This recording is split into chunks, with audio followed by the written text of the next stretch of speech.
ये न्यूज में खबर शामिल करते हैं कसूर से। यहां थाना सदर फूलनगर के इलाका से 13 साल अली हसन के कत्ल का मामला। डीपीओ कसूर तारक अजीज संधू फूलनगर पहुंच गए।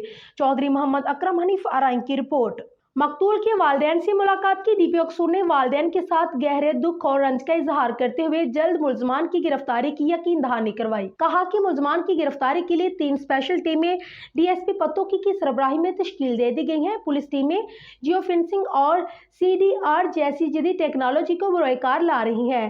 तारक अजीज संधू ने मजीद कहा है कि पुलिस टीमों ने जाए वकुआ से शवाहद इकट्ठे करने के लिए PFSA और क्राइम सीन यूनिट को भी तलब कर लिया है। डीपीओ कसूर ने कहा कि ह्यूमन इंटेलिजेंस को भी इस्तेमाल करते हुए 15 के करीब मुश्तबा गांड को इंटेरोगेट किया जा चुका है। पुलिस टीमों के अलावा इलाका में लेडी पुलिस एहलकार भी पूछगिछ कर रही हैं।